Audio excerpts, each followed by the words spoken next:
12వ అధ్యాయము, అపోస్తుల కార్యములు 12వ అధ్యాయము 5వ వచనాన్ని చదువుదామా? పేతురు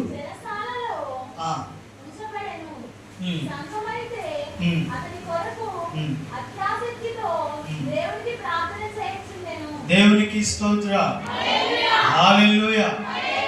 చిన్న ప్రార్థన చేసుకుందాము, వాక్యంలోకి వెళ్దాం. గొప్పవాడ కనికరపూర్ణుడా యేసయ్య, నీకు వందనాలు. వాక్యాన్ని ధ్యానించే సమయానికి మేము వచ్చాము. మాతో మీరు మాట్లాడతారని ఆశని కలిగి ఉన్నాము.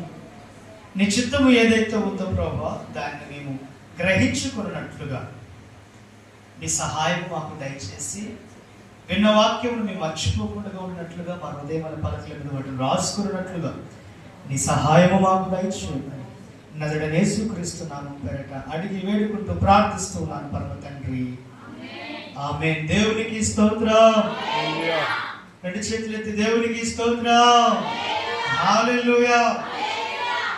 చదవబడినటువంటి ఈ వచన భాగంలో ఉన్నటువంటి కొన్ని సందర్భాలు, ఇప్పుడు జరుగుతున్నటువంటి కొన్ని పరిస్థితులు, వీటన్నిటినీ మనము వాక్యము ద్వారా దేవుడు మనతో మాట్లాడినట్లుగా కొద్దిసేపు వీటిని ధ్యానం చేసుకుందాము.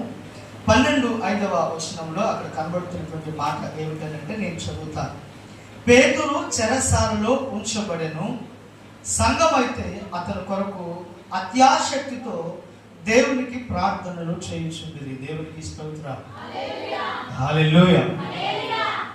ఇక్కడ ఉన్నటువంటి సందర్భము ఒకవేళ మనము మాట్లాడుకోవలసి వస్తే, పేతురు అనేటువంటి ఒక యాజకుడు లేకపోతే దేవుని శిష్యుడు అనేటువంటి వాడు తన పరిచయ తన పనిలో తాను ఉంటూ ఉండగా ఆయన ఏం చేశారు అని అంటే, తీసుకుని వెళ్ళి చెరసాలలో బంధించారు. ఏం చేశారంట?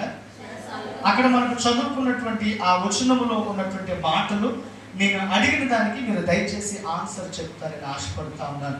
ఇప్పుడు చెరసాలలో ఎవరిని వేశారమ్మా? పేతురును ఏం చేశారంట? చెరసాలలో వేశారు. చెరసాల అనే ఒక ఆ పదానికి గల ఒక సిచ్యువేషన్ చెప్పండి. చెరసాల అని దేనిని అంటారు?